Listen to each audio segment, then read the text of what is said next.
matin. Amen. Quelque part, j'ai l'habitude de dire, moi, le dimanche, c'est comme mon anniversaire. C'est là que je retrouve la joie. Amen. Bien-aimé, on va, avant de passer au message qui précède la Sainte Seine, on va danser à la gloire de notre Dieu. Amen. On va danser. Merci, le groupe musical. Alléluia. Amen. Attention. 2 secondes. Amen. Il a dit, je suis dans la joie quand on me dit. Alléluia. Bien aimé, laissons nos problèmes. Parce que on n'y peut rien. Amen. Amen. La solution est là ce matin. Amen. Jésus est Seigneur. Il est la solution à nos problèmes. Donc nous allons nous réjouir avec des pas de danse. À la gloire de notre Dieu. Amen. Qui veut faire comme David. Amen. Amen. Voilà. Prenons bas. David est un roi. Il s'est levé pour danser. David est un roi. Il s'est levé pour danser. Il s'est levé pour danser. Loué l'éternel. Alléluia. Il s'est levé pour danser. David est un roi. Il s'est levé pour danser. David est un roi. Il s'est levé pour danser. Il s'est levé pour danser. Loué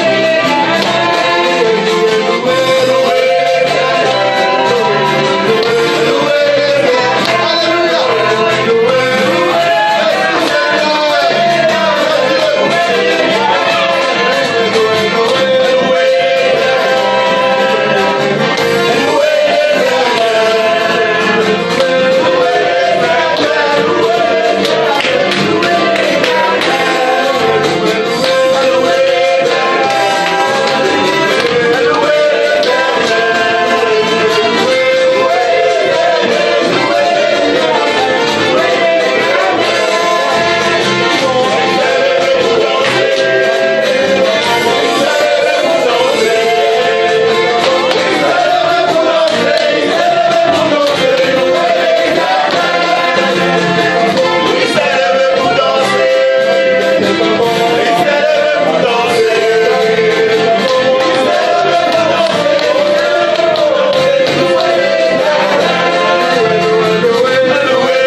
oublié ses problèmes. Amen. Amen.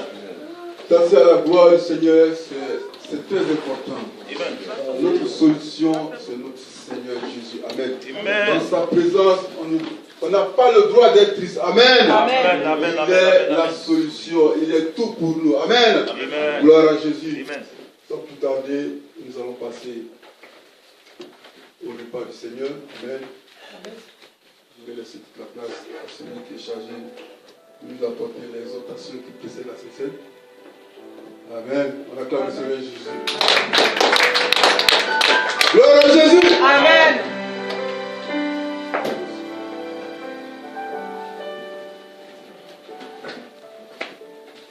Alléluia. Amen. Est-ce que nous sommes contents dans la présence de Amen. notre Seigneur? Amen. Amen. Est-ce qu'il a résolu notre problème? Amen. Bien-aimés, sentons-nous libres dans la présence de notre Dieu. Il est celui-là qui pourvoit, il est celui-là qui combat pour nous, il est celui-là qui nous donne chaque jour que nous lui demandons quelque chose, il est celui-là qui pourvoit. Amen. Sentons-nous libres dans la présence de notre Seigneur. Et voilà, sans plus tarder, nous allons lire dans le livre dans 1 Corinthiens 11. Alléluia. À partir du verset 23.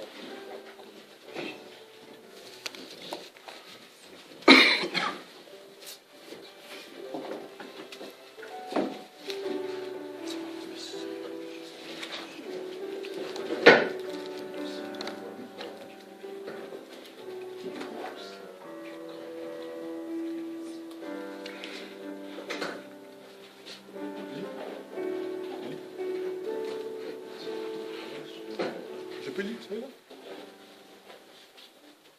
Je vais demander après. J'ai lu la parole de Dieu. 1 Corinthiens, chapitre 11, verset 23 à 30. Car j'ai reçu du Seigneur ce que je vous ai enseigné. C'est que le Seigneur Jésus, dans la nuit où il fut livré, prit du pain. Et après avoir rendu grâce, le rompit et dit: ceci est mon corps, qui est rompu pour vous. Faites ceci en mémoire de moi. De même, après avoir soupé, il prit la coupe et dit: cette coupe est la nouvelle alliance en mon sang. Faites ceci en mémoire de moi toutes les fois que vous en boirez. On va en bas.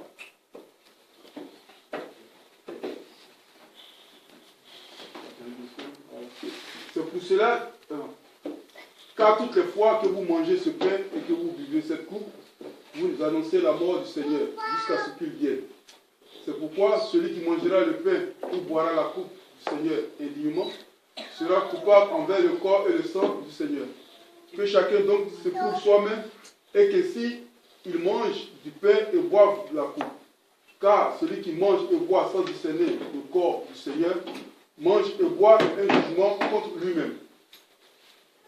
Au verset 27.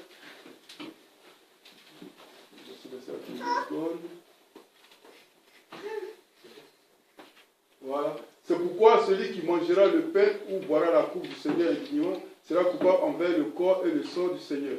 Que chacun s'éprouve soi-même, et qu'ainsi il mange du pain et boive de la coupe. Car celui qui mange et boira sans discerner le corps du Seigneur mange et boit un jugement contre lui-même. Voilà, c'est pour cela qu'il y a parmi vous beaucoup d'infirmes et de malades, et qu'un grand nombre sont morts. Si nous nous jugeons nous-mêmes, nous ne serons pas jugés. Mais quand nous sommes jugés, nous sommes châtiés par le Seigneur, afin que nous ne soyons pas condamnés avec le monde. Ainsi, mes frères, lorsque vous vous réunissez pour le repas, attendez-vous les uns les autres. Si quelqu'un a faim, qu'il mange chez lui, afin que vous ne vous réunissiez pas pour attirer un jugement sur vous. Je réglerai les autres choses quand je serai arrivé. Amen. Amen. Alléluia. Amen. Suivez-moi, c'est parce que j'ai été voir un ophtalmo. Dans les yeux, je ne peux pas bien voir cette chose-là. Il demandait au frère Jenny. Donc, suivez-moi pour cette gêne. Alors, le Seigneur Jésus-Christ nous parle ici, c'est l'apôtre Paul qui a qui n'a pas vu le Seigneur, mais qui a écrit ces choses, qui nous donne l'importance de la Sainte Seine. L'importance de la Sainte Seine. Il nous demande d'avoir un discernement vis-à-vis de cette table. Pour s'approcher de la table du Seigneur, il faut avoir un discernement.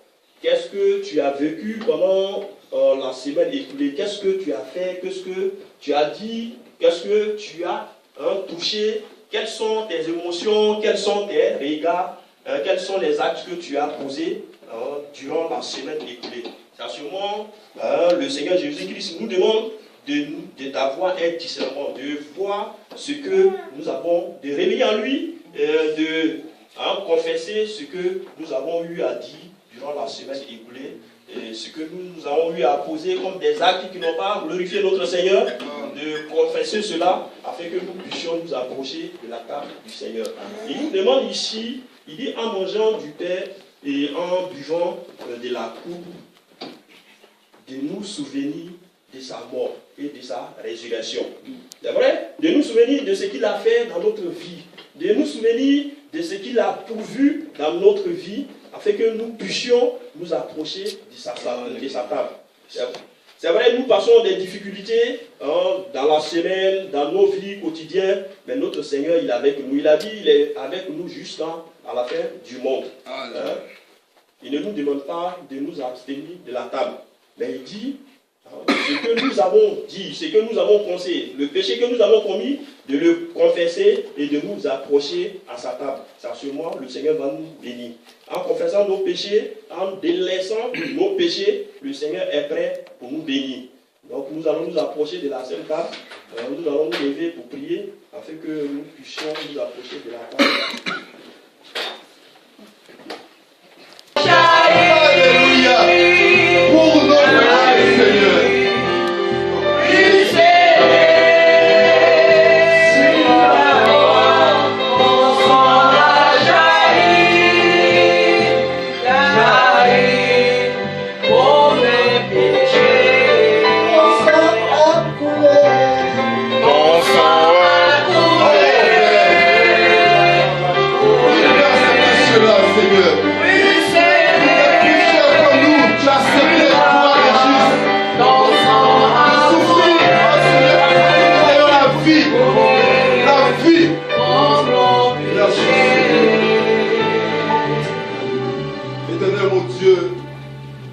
Comme toi. Quelqu'un pouvait accepter de souffrir pour injuste, mais toi tu as accepté de souffrir pour des pécheurs. Seigneur, nous étions perdus, égarés, ne sachant où aller. Moi je dirais, sachant où aller, directement à la mort. Mais dans ton amour, il t'a plu, Seigneur, de te révéler à nous, de nous montrer ta lumière. Comme tu l'as dit dans l'évangile de Jean, tu es la lumière du monde. Amen. Et de là, Seigneur, notre vie a commencé à se transformer. Alléluia. Seigneur, jour après jour, nous voyons ta main puissante. Jour après jour, nous voyons ta bonté, ta fidélité. Alléluia. Hier encore, oh Seigneur, tu nous as démontré que toi, tu es le Dieu fidèle. Amen. Seigneur, avec cette union, oh Seigneur, que nous avons pu célébrer, Seigneur, tu as démontré encore que lorsque, oh Seigneur, les individus mettent leur foi en toi, oh Seigneur, ils ne sont jamais dans la honte. Amen. Père, tu es Dieu. Alléluia. Seigneur, tu es Dieu. Tu es Dieu, tu l'as démontré. C'est pourquoi encore ce matin, je veux reconnaître ta fidélité, Amen. Ton immensité. Seigneur, tu es le véritable. Amen. Tu es le véritable Dieu. C'est pourquoi, Seigneur, ce matin, à toi la gloire, à toi l'honneur, l'élévation, la magnificence, oh Seigneur, de génération en génération. Merci infiniment. Merci Jésus. Alléluia. Merci notre Dieu. Je voudrais aussi te rendre grâce. Je te dis merci Seigneur pour ce matin. Merci pour ton amour. Merci notre Dieu pour ta bonté. Merci pour ta fidélité, Papa. Merci Seigneur. Toi qui chaque jour prends soin de nous. Toi qui nous gardes. Toi qui nous protèges. Même dans nos égarements, c'est toi, Seigneur, qui nous préserve et qui nous ramène dans ta voie. Et ce matin, tu permets que nous soyons là pour ta pour te dire notre reconnaissance. Pour moi, c'est une grâce, un privilège. Et je veux te bénir, Seigneur. Je veux élever ton nom. D'être reconnaissant pour tout ce que tu fais. Pour ma vie, pour ma famille, pour ma maison. Oh Dieu, pour mon épouse, mes enfants. Pour ton peuple, notre Dieu, je te rends gloire et honneur. Je bénis ton nom, Seigneur, parce que tu ne nous as pas abandonnés. Tu ne nous as point oubliés. Tu ne nous as jamais délaissés. Tu es celui qui, chaque jour, oh Dieu, se souvient de nous. C'est chaque jour, Seigneur, qui nous tient par la main pour nous conduire. Même quand nous ne voyons rien autour de nous, Seigneur, tu es là. C'est pourquoi ce matin, mon âme est dans la joie. Parce que l'Éternel est mon Dieu. L'Éternel est vivant. Que ton nom soit béni. Et que ton nom, Dieu, soit glorifié. Au nom de Jésus. Amen. Amen. Sans plus tarder, ce moment, il faut prier. Toujours c'est la prière, bien aimé. On ne peut pas faire semblant d'oublier la situation qui provoque en ce moment au sein de la Vestale. Vous le savez plus que moi, c'est l'achat de la salle. Et que tu es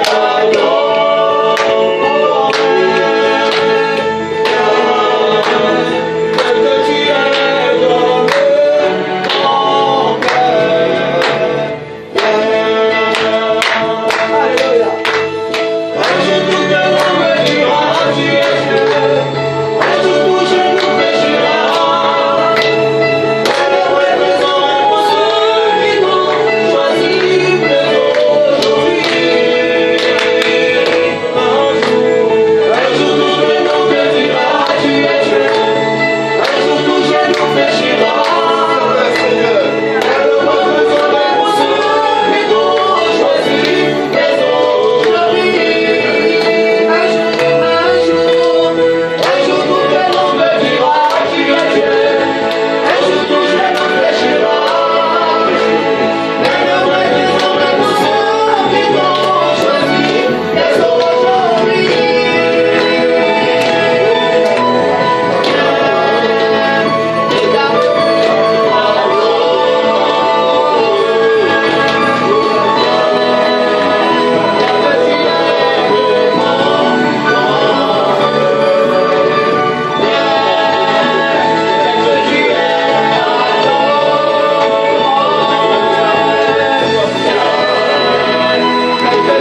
rendre grâce à Dieu. Nous pouvons encore lever la voix pour dire merci au Seigneur pour l'occasion qu'il nous donne. Nous sommes dans sa présence ce matin encore. C'est l'occasion de lui dire merci. Tout ce qu'il a fait pour chacun de nous. Encore rendre grâce à Dieu, s'il vous plaît. Levons la voix. Béni soit le roi, béni soit le rocher de mon salut. Hosanna, Hosanna, béni soit le roi, béni soit le roi, béni soit le rocher de mon salut.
Veuillez vous asseoir. Nous allons écouter la parole de Dieu. Amen.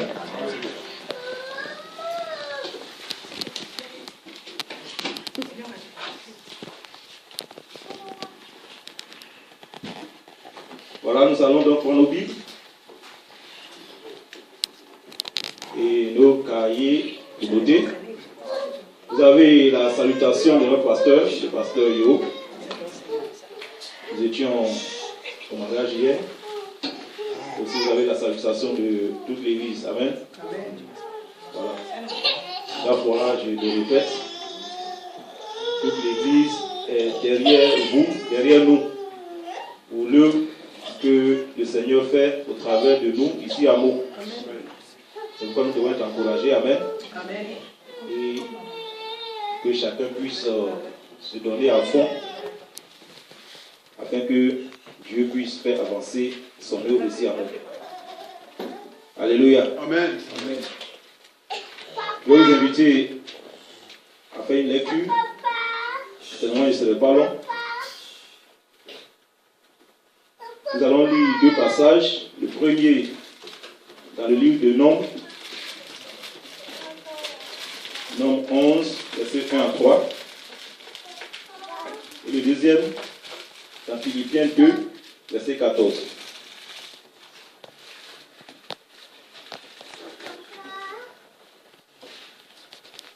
Nombre.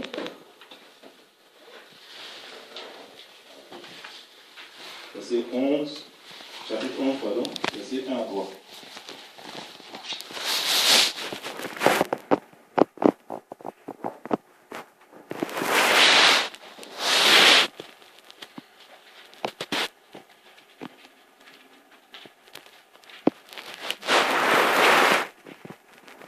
Si vous êtes, faites la lecture.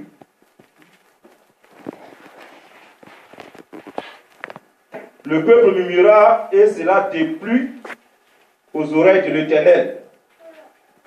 Lorsque l'Éternel l'entendit, sa colère s'enflamma, le feu de l'Éternel s'alluma parmi eux et dévora l'extrémité du camp.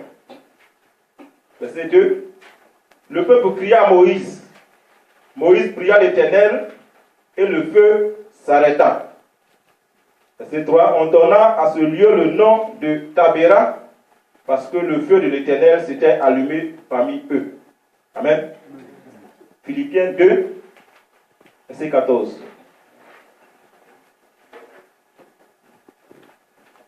Faites toutes choses sans murmure ni hésitation. Amen.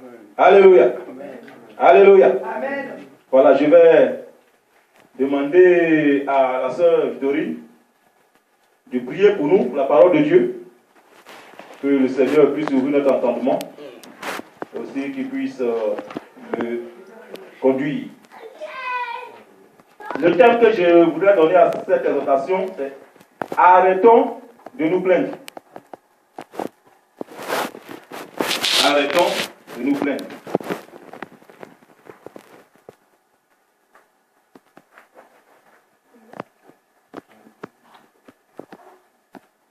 Arrêtons de nous plaindre. Sinon, arrêtons de murmurer. C'est la même chose. Dans le passage, nous avons lu, la Bible dit que le peuple murmura et cela déplut à l'Éternel. Cela déplut à l'Éternel.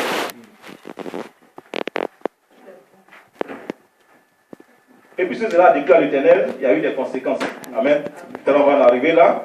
Le contexte du livre et du passage, j'ai noté ceci. Nombre est le 4e des 5 livres attribués à Moïse. Le livre des Nombres prend la suite des Lévitiques et commence au mont Sinaï, où le peuple d'Israël se trouve toujours, un an après la sortie d'Égypte. Le livre des Nombres relate les 40 ans d'errance du peuple dans le désert et son installation en terre promise. Il s'agit d'une sorte de mémoire d'avenir marquée par des échecs et des contestations. Dans le passage que nous avons lu, le peuple part du désert du Sinaï et s'arrête dans le désert de Paran. Le peuple commença à avoir des désirs et des convoitises. Alléluia. Lorsque nous lisons bien, lorsque nous lisons dans Exode la sortie du peuple, dans Exode 13, versets 17 à 18, la Bible dit que Dieu n'a pas permis au peuple de prendre la voie, le chemin qui passe par le pays des Philistins. Le chemin qui est le plus court. Il les a fait faire le détour par la mer Rouge, qui est très long. Non seulement parce que Dieu connaît le peuple, et 2, Dieu voulait apporter une formation. Dieu connaît son peuple parce qu'il sait ce qui va se passer dans ce peuple-là. Alléluia. Et pendant 40 ans, lorsque nous lisons, le peuple est resté dans le désert.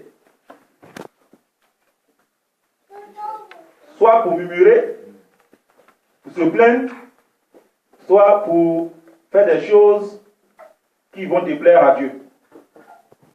Alléluia. Amen. Et cela, c'est ce qui, très souvent, nous arrive en tant qu'enfants de Dieu. Nous sommes des enfants de Dieu. Dieu a un plan spécial et particulier pour chacun de nous. Dieu a tracé une voie pour chacun d'entre nous. Ça, c'est le plan que Dieu a fait, que Dieu a tracé. Ce que Dieu veut, c'est que chacun rentre dans ce plan. Et lorsque nous sommes venus au Seigneur, notre prière, notre besoin, c'est de rentrer dans ce plan, afin que nous puissions atteindre l'objectif que Dieu s'est assigné pour chacun de nous. Amen. Alléluia. Ça, c'est très important. Mais tant que nous ne sommes pas rentrés dans ce plan, nous ne pouvons que tourner en rond. Nous ne pouvons que faire ce qui est hors de ce que Dieu a prévu pour nous. C'est pourquoi il est important, il est impératif pour que chacun prie, pour que Dieu puisse l'orienter dans le plan qu'il a formulé, qu'il a tracé pour chacun. La Bible dit que Dieu a formulé un plan. Un plan de bonheur un projet de bonheur, non de malheur. Pour nous faire du bien, pour nous bénir. Ça, c'est le désir de Dieu. Il faut que chacun puisse rentrer dans ce plan. Alléluia. Amen. Alors, ici, la Bible dit que le peuple, dès la sortie du pays d'Égypte, a commencé à murmurer. Et cela a vraiment déplu à notre Dieu. Alors, quand on parle de murmure, qu'est-ce que cela veut dire? On va dans le plus long, on va définir cela.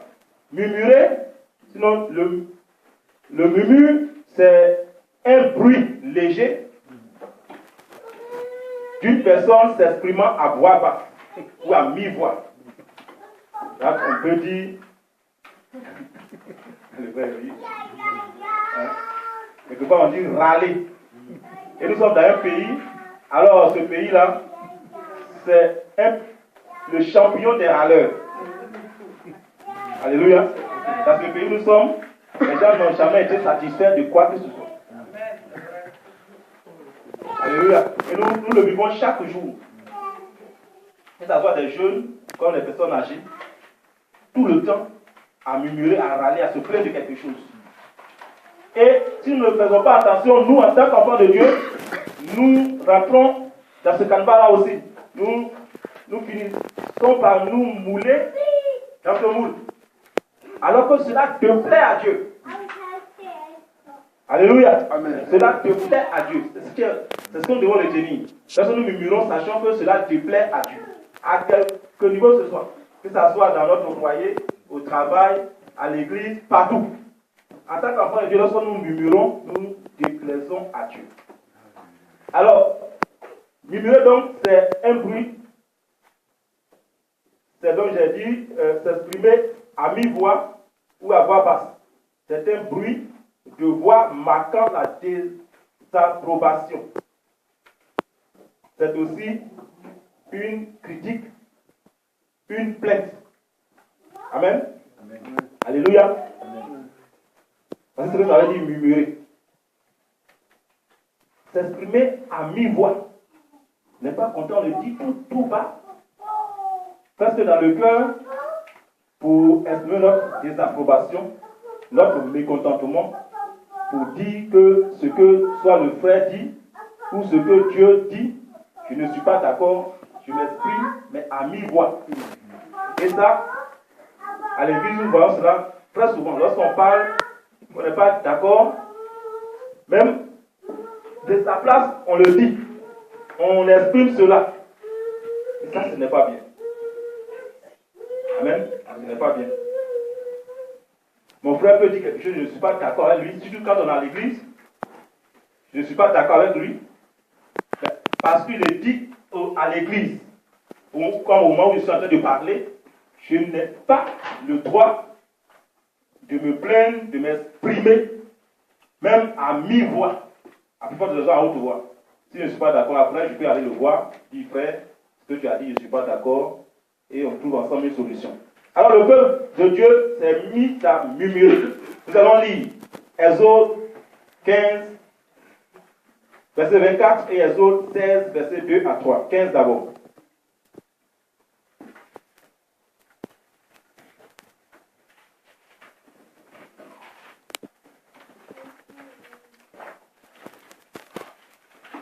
Exode 15, verset 24.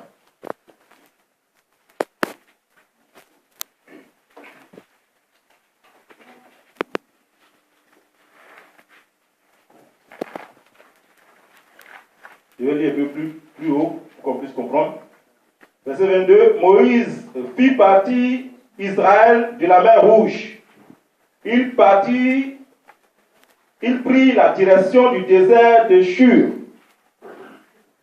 Et après 3 journées de marche dans le désert, ils ne trouvaient point d'eau. Ils arrivaient à Mara, mais ils ne purent pas boire l'eau de Mara parce qu'elle était amère.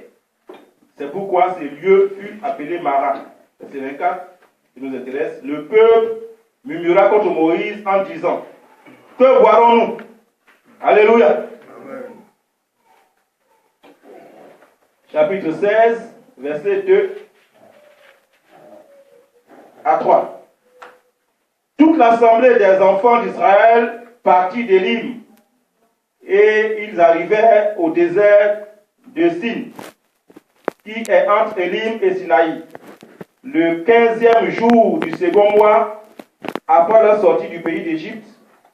Et toute l'assemblée des enfants d'Israël murmura dans le désert contre Moïse, et les enfants d'Israël leur dirent, contre Moïse et Aaron, pardon, et les enfants d'Israël leur dirent, que sommes-nous morts par la main de l'Éternel dans le pays d'Égypte, quand nous étions assis près des pots de viande, quand nous mangeons du pain à satiété, car vous nous avez menés dans ce désert pour nous faire mourir de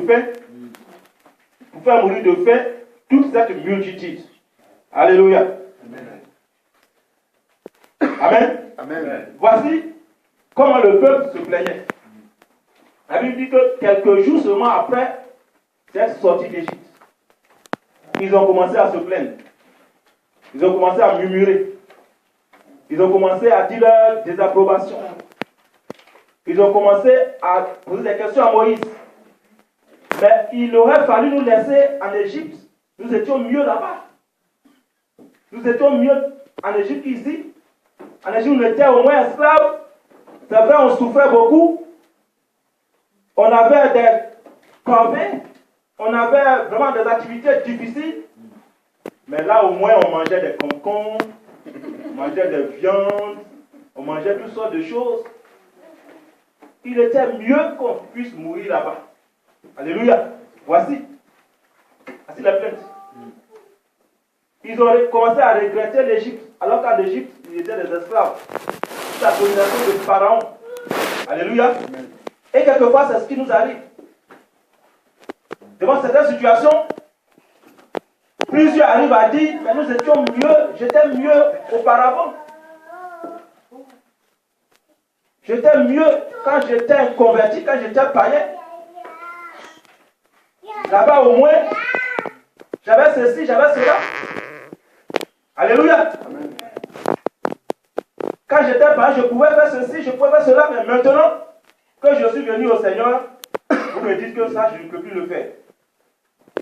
Amen. Amen. Voici la question. Quelquefois, la question qu'on soulève. Nous étions mis en Égypte. Nous préférions travailler sous la domination de Pharaon que de venir mourir dans ce désert. Voilà Dieu. Amen. Alors que quelques 3 jours auparavant, Dieu, par sa main puissante, les a fait sortir.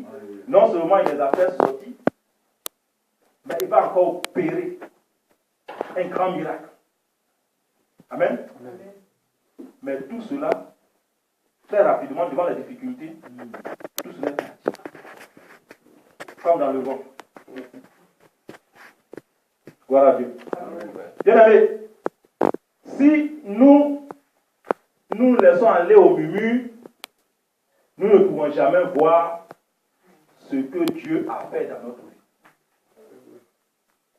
Et ce que Dieu peut faire dans notre vie. Si nous sommes toujours prêts à murmurer, nous allons très souvent oublier ce que Dieu a déjà fait et nous ne pouvons pas voir ce que Dieu peut faire. Parce que déjà, murmurer, c'est déclarer Dieu est capable, impuissant.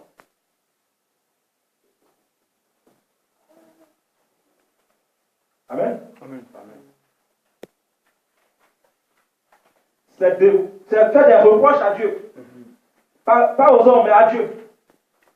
En tant que chrétien, lorsqu'on murmure, on fait des reproches à Dieu. Dieu, tu aurais pu faire ceci, pourquoi c'est comme ça? Mais si Dieu, tu es là, pourquoi la chose est ainsi? Pourquoi? Amen. Amen. Donc le peuple a commencé à murmurer à cause des concombres, à cause de ce qui manquait un peu d'eau. Alors que Dieu sait qu'ils ont soif. Dieu sait qu'il n'y a pas de l'eau. Dieu sait que là où ils sont maintenant, il n'y a pas de concombre, il n'y a pas de viande, il n'y a pas de ceci, il n'y a pas de cela. Dieu sait toutes ces choses. Mais eux, ils n'ont pas compter sur ce Dieu-là, ils ont commencé à murmurer. Parce qu'ils voient que Dieu les a trahis, Dieu les a trompés, il les a amenés dans ce désert pour mourir. Alléluia. Alors lorsque nous murmurons, cela déplaît à Dieu, cela a des conséquences graves. Dans le second passage que nous avons lu, la Bible dit, faites tout sans murmure, faites tout sans vous plaindre, sans murmure. Amen. Lorsqu'on se plaint, on finit toujours par créer 3 situations dont les conséquences sont dramatiques. Lorsqu'on se plaint, on crée 3 situations dont les conséquences sont dramatiques. Alléluia. Nous allons citer rapidement ces conséquences. La première, lorsqu'on se plaint, bien aimé, on fait du tort à soi-même. On fait du tort à soi-même. Je ne sais pas si vous avez côtoyé les personnes qui se plaignent. Les gens qui se plaignent beaucoup. Je ne sais pas si vous avez côtoyé ces personnes. Mais ce n'est pas des gens fréquentables. Ça, c'est sûr. Si quelqu'un passe son temps à se plaindre, je ne vois pas quelqu'un ici qui va aimer la compagnie de cette personne.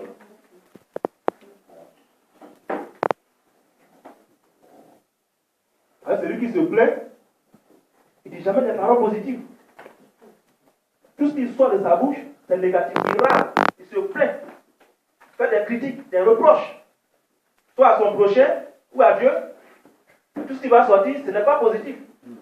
Donc, une telle personne, personne ne peut rester à sa compagnie.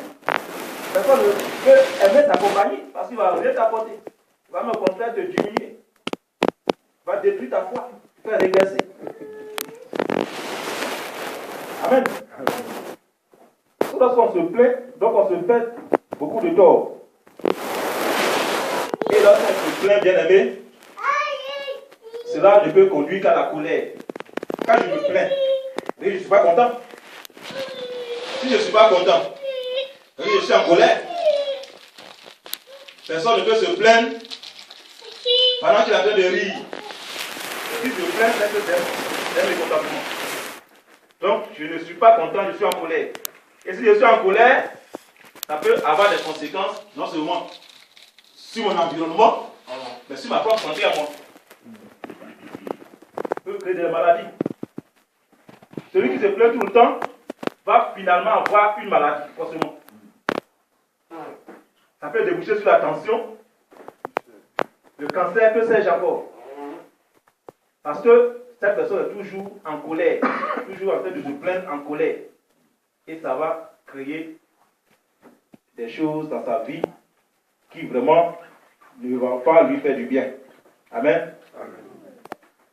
Bien aimé, nous devons nous éloigner des plaintes. Parce que cela agit sur notre corps. Et cela peut nous entraîner loin. Vous savez ce que c'est la maladie? Si on est malade, il y a beaucoup de choses qui vont suivre. Soit on est hospitalisé, si on est hospitalisé, ça prend un coup sur la famille, sur notre travail, sur l'œuvre de Dieu, ainsi de suite. Amen. Nous devons éviter donc ces choses. Nous devons au contraire éviter de nous plaindre pour que nous ne soyons pas en train de nous faire du tort. Amen. Le deuxième élément, lorsque on se plaint, on fait du tort à Dieu. Ah, je l'ai dit tout à l'heure. Quand je me plains, je mets en cause l'amour de Dieu pour moi.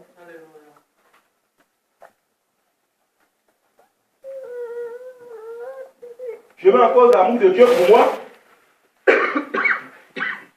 Je mets en cause son caractère. Ça veut dire que Dieu est amour. Si je me plains, ça veut dire que je dis à Dieu, en d'autres termes, que Dieu ne m'aime pas. Tu n'es pas le Dieu d'amour dont on parle. Si je me plains, je mets en cause le caractère de Dieu.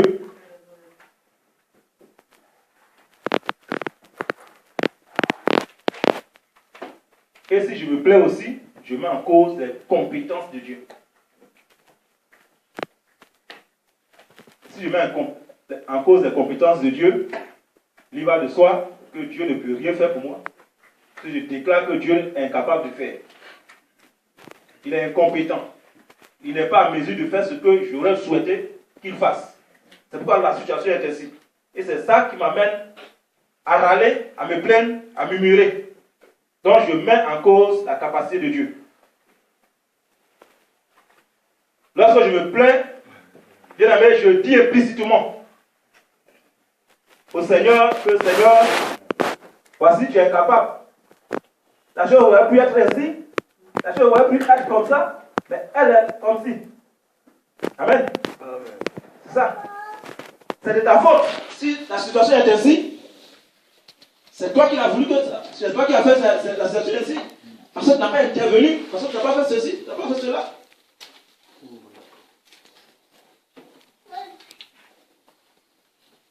Si tu avais fait quelque chose, la chose ne serait pas ainsi. Si la chose est ainsi, c'est de ta faute, Seigneur. Et voici, on se plaint comme ça. On ne le dit pas explicitement, mais implicitement, c'est ce qu'on dit à Dieu. Et c'est ce que la plainte veut dire. C'est pourquoi nous devons éviter. Nous devons éviter, parce que Dieu n'aime pas cela. Cela te plaît à Dieu. Chaque fois qu'un enfant de Dieu se plaint, cela provoque la colère de Dieu. Et si nous provoquons la colère de Dieu, il y a des sanctions qui suivent. Alléluia.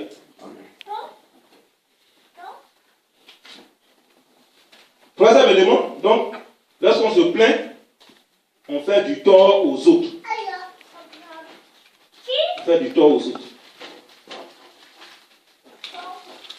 Donc, j'ai dit tout à l'heure, quelqu'un qui se plaint ne peut pas avoir une bonne compagnie, ne peut pas avoir des amis. Quelquefois, même quand il approche les autres, on dit, ah, il arrive encore. Il se détourne. Un mari qui se plaint, sa femme, je ne sais pas, mais vraiment, elle ne serait pas à l'aise d'être auprès de quelqu'un qui passe toute la journée à râler, à se plaindre. Tout ce qu'on fait, il est insatisfait, il se plaint du matin au soir. Quand même tu fais du bien, il a quelque chose à dire dans ce bien-là, il est toujours une petite remarque. Et quelquefois, dans le foyer, c'est l'atmosphère qui est là. Soit monsieur passe tout son temps à se plaindre, soit madame passe tout son temps à se plaindre, et l'atmosphère est vraiment invivable. Alléluia. Bien aimé, lorsqu'on se plaint, on fait du tort aux autres. Celui qui se plaint affecte la vie de l'autre. Pas dans le bon sens, dans le sens négatif. Je l'ai dit tout à l'heure, ce n'est pas avec des paroles positives qu'on se plaint. C'est avec des paroles négatives. C'est avec des critiques amères. On dit des choses qui ne vont jamais élever l'autre. Mais au contraire, qui vont abaisser l'autre. Et ça ne peut pas faire du bien à notre conjoint, ça ne peut pas faire du bien à notre ami, ça ne peut pas faire du bien à notre frère. Et lorsqu'on est dans cette situation-là, peut-être on peut le faire sans se rendre compte, mais nous devons réaliser que forcément cela va déplaire à ceux avec qui nous vivons. Ceux avec qui nous devons au contraire passer du temps, ces personnes-là vont se retirer de nous. Ces personnes vont s'éloigner de nous parce que nous plaignons, parce que nous passons tout notre temps à pleurnicher. Même nos enfants, quelquefois quand ils se plaignent un peu, ils font le bébé gâté comme on le dit, ça ne nous plaît pas du tout. Quelquefois on leur dit arrête de faire le bébé. Parce qu'on réalise qu'à l'âge que l'enfant a, il n'a pas le droit de se rabaisser à ce niveau. Et lorsque nous nous plaignons, c'est comme ça que Dieu nous voit.